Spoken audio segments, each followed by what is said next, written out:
Hey there, Internet friends. Trevor Starkey here with Frank Bozzani from That Nerdy Site here at PAX East 2020, and both of us sat down and played Animal Crossing New Horizons, kind of on our first day of PAX. And you wanted to sit down and talk about it. What stood out to you from Animal Crossing? You, I think, have played more Animal Crossing than I have, Frank. So tell us your kind of initial impressions here. Yeah. So I am definitely a longtime Animal Crossing fan, going all the way back to the GameCube. And the biggest takeaway I think I had from New Horizons was obviously like the graphic quality is massively improved from not only the GameCube but even like the 3DS with like New Leaf. And this is like one of the only times I've actually sat there and been like, wow, Animal Crossing is actually gorgeous now. Like the beach is beautiful. Yeah. It has rocks you can climb on. Like and it's not just like a straight line anymore. It kind of like curves around the world. And I guess it's because it's like an island now, so that makes sense. But I definitely like enjoyed that.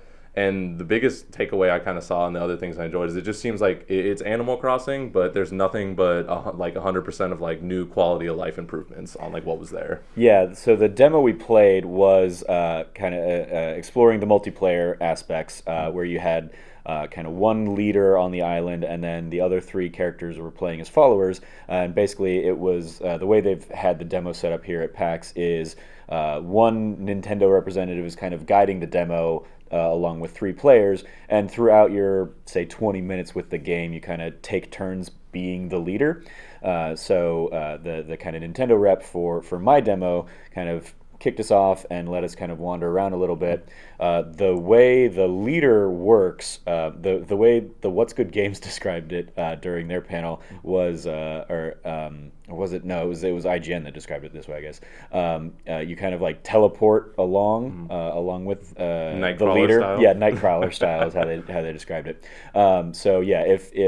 If the leader basically controls where you go.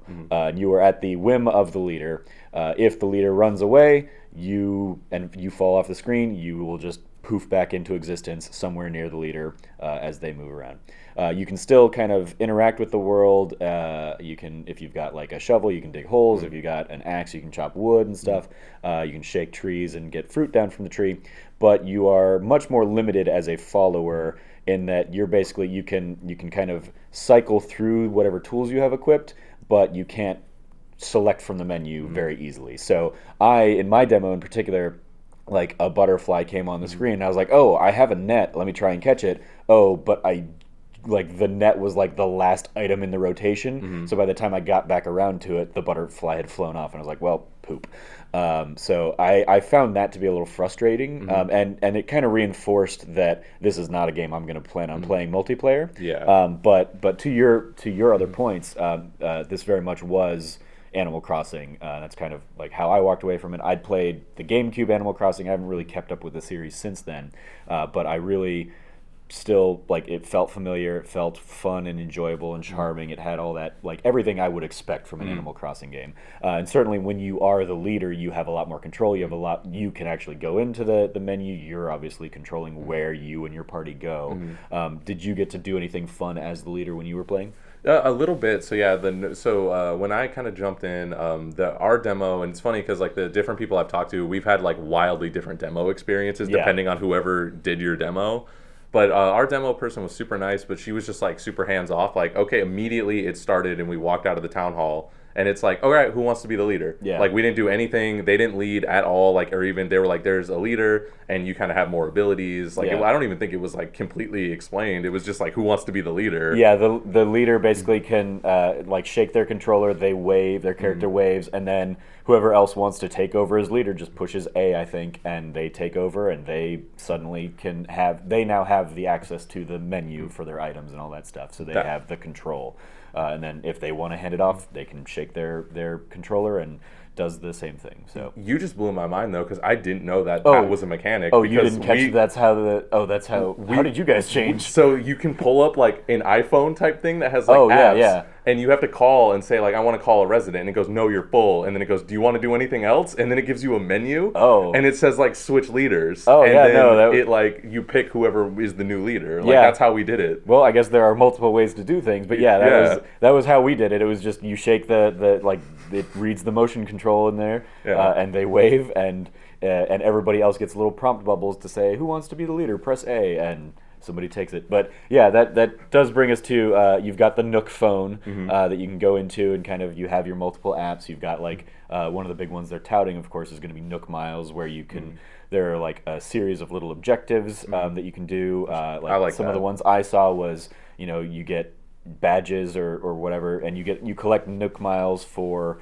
walking a certain distance or catching a certain number of fish or bugs or whatever.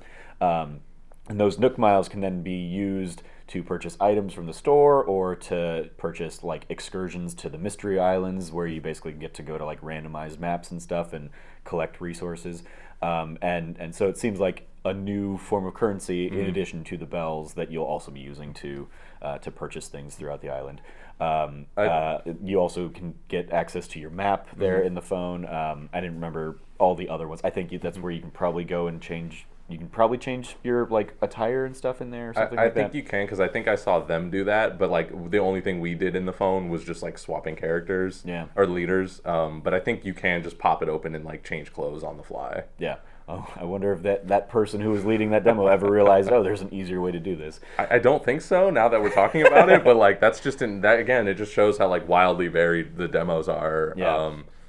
But once you were the leader, what did you get to do as the leader? So I was immediately just kind of curious. Like I wanted to go explore and see how things have changed. So I wanted to go to like the Able sisters. I didn't end up getting in there, but I immediately went to the museum, and she kind of gave us this clue that I've talked to other people about that didn't get this clue. But she's like, all right, we can go to the museum, but you got to pick one, and we're only going to go into the first thing, because otherwise, if you go to the end of the museum, it's going to take this entire demo for us to load there, and then load back out. Yeah, we did not get that tip. Yeah, we that actually ties into where I became the leader. Is we went to the museum, and we went into like the fossil section or whatever, and we went like 2 or 3 sections deep into the fossil section, which was cool, and they had like prepped the demo that it had a lot of fossils in there, that it was pre-populated and stuff.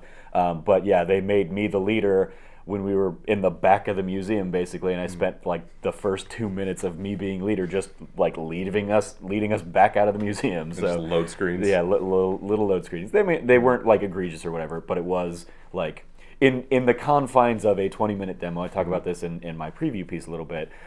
It was one of those things of like, I wish I didn't have to do that. I wish there were an easier way to get to the front. Especially because there was no pride to going through that museum, because it wasn't stuff we had collected. Yeah. It was stuff that was kind of put there for us. But yeah, that was the museum is bigger and grander, and there's a lot of stuff to enjoy in there. So that's great. But yeah, I think we also had spent a little bit of time in like the bug side of things. So we spent a lot of time in the museum. One of the things I got to do when I was the leader that I just enjoyed was Kix was in our game. And we didn't even talk to him like at all. Yeah. Like, so when you talk to him and you can like buy clothes and all that, like I didn't even see any of that. I saw it in other people's demos, like while waiting. Yeah, I went in, I bought some nice gaudy green elf pointy shoes, threw them on my character and stuff. So that was like the only little bit of customization that we did in my little demo. But I was like, oh, you gave me 99,000 bells? Yeah, I'll spend 2,000 on these ugly shoes. What do I care? I'm gonna walk away from this in 5 minutes. But I appreciate again that there's gonna be endless customization in there. I'm already seeing people in like the Kind of Funny community using the customization of the 3DS Animal Crossing to like create PS I Love You sweatshirts and stuff, and I'm like, I am definitely going to download those into my game and just have my Animal Crossing character also be a Kind of Funny fan. So or maybe I'll put I guess I would need to get the old game to make that nerdy site logo into a shirt in there. But maybe that's worth it. Maybe that'll be a thing I do. Maybe you'll be able to download it soon in the future. Yeah, absolutely. Anything else that kind of like jumped out at you from your demo that you got to explore and do? So then the biggest thing I think that was kind of interesting and really new is there's crafting now. Nice. And that was where I spent the rest of my time as leader. After we kind of left the museum, we only went and saw the first fish area. We walked around and then we left. She also was like, don't talk to Blathers, he takes forever. Like, it's like, let's get out of here. Like, come on. Like, and then she was like, well, you can craft. And like, so we interacted with the crafting table, and I looked around and it was like, all right, well, let's craft something. Let's give this a try. And the thing, I was like, all right, let's craft the pole vault. Like, because I was like, that's also a new mechanic. Let's try to get that. I have 15 minutes. Let's try to give that like a try. So then we went around, like me and the group, we collected wood, and like they were like hitting trees and they couldn't pick up the wood because I was the leader, and you can't pick up things when you're not the leader. It just goes to the recycling center and you can like get it later. You can pick them up, but they don't go into your inventory if you're a follower. So yeah, like I was picking up like peaches or whatever when they were falling from the trees, but they did not show up in my inventory. I was going to have to pick them up from the recycling bin when I returned back to my game, basically. Yeah. And so we ended up getting enough wood, and I was able to make the pole vault, and I was able to test it out. And that, again, going back to like the quality of life improvements, that's what I think is like amazing. Like the pole vault and the ladder, like that's like a game changer for Animal Crossing. Like even the people who I played my demo with, like strangers that also really liked Animal Crossing, it's like, oh, you don't just have to walk halfway across the world anymore to get to one ramp and then come all the way back, because like that was a constant problem in the older Animal Crossings and the way it was designed. Yeah. So I like that they were trying to like get these quality of life improvements going, and also those are like permanent items. They don't seem like they really break ever. But so being able to just pole vault across the water to the different side, or like when we got the ladder too, you just pop the ladder down, climb up. Yeah. But then we get into the biggest problem again, is that only the leader can use these items. Yeah. And this is what we figured out like in the demo. Because I was the leader and I had the pole vault. I pole vault across. I'm like, all right, well, now they're over there. Yeah. So I pole vault back. Oh, okay. That's how you did it? Well, so because I know if I walked, they would like teleport. Yeah. But I was like, my thing with them in the demos, I wanted them to use the pole vault too. Oh, okay. Because I was like, hey, look at you being giving. Because our person had our Nintendo person had the pole vault and they had the ladder in their inventory. Oh, okay. And they just were like, they went up and were like, okay, like they went up a cliff when they were a follower or something. They said, okay, so go ahead and like make me the leader, and then I'll run away, and so you guys will just all poof up here onto the cliff because you can't climb up because. That is going to be the quicker way to do it, as opposed to give everybody the ladder and a chance at the leadership to go up. Well, so yeah. But this is where like the problem we ran into is because like I guess the way it's designed is like what you're talking about, is the leader would go up and then walk away, and then that's why they would teleport, is because then they can just automatically go wherever the leader is. Yeah. But in this demo context of like, okay, well, I'm using the new thing. I've been the leader like this entire time. I want them to try it or whatever, right? So I'm like, well, I have it in my inventory, but I'm like, well, I can drop it. Yep. But then again, if I drop it on the ground, they can't pick up the pole vault. Well, if you drop it on the ground, you switch to them being the leader, they pick it up, and now they've got it. Yeah. But then again, it's such a cumbersome process. Endless cycle, yeah. And then because the ladder, which is ridiculous to me too, is you pop it down on the ground and you climb up, and then you immediately pick it up like an asshole. As people, every demo I watch, people run up to try to climb up the ladder with you, and you just pull it out from under them and just walk away. Yep. Same thing happened in ours. Yep. Yeah. Yeah. It's again, there's so many things. Like there's a lot of great stuff in there. I'm sure a lot of this stuff would still be fun for a family to do get together, playing the game, but it's not how I'm going to want to experience the game. Yeah. I am going to want to be in control and have full access to my inventory and be able to pick and choose what I want to use, not have to worry about going to and from the recycling bin, all that stuff. So it's very much it was a cool way to play it, and I totally understand why they did it that. For PAX, because you want to get as many people to see this game and experience this game as possible. And that line is still capped constantly. It's like a 3-hour wait. The line is full. Everybody's going to see it. It's one of the big games of the show. And because of it being the multiplayer demo, a ton of people are getting to see it. So I have no fault in them doing it, but yeah, it kind of reinforced that's not how I'm going to play this game. So I completely agree with you on that, though, because I appreciate that it's in there, and it is an interesting kind of like unique way to experience the game. But that's almost like one of the worst ways you could almost play it. Or, well, I don't know if it's fair to say it like that harsh, but it's just definitely like, I don't think that's the premium Animal Crossing experience. But I appreciate that that's like built in now as like an Animal Crossing staple of like being able to go to people's towns and islands and like visit and hang out. Yeah. Yeah, it'll be fun to hop into other people's islands for a little bit. Yeah, but like that'll just be kind of the novelty of stuff rather than anything else. So I think that's gonna do it for our Animal Crossing New Horizons conversation. It comes out March 20th on the Nintendo Switch. It's gonna be a ton of fun. If you love Animal Crossing, I have no doubt you're gonna love this. If you don't, give it a shot. It was fun. I had a good time with it. Even though I'm not an Animal Crossing guy, it's something I'll probably still pick up.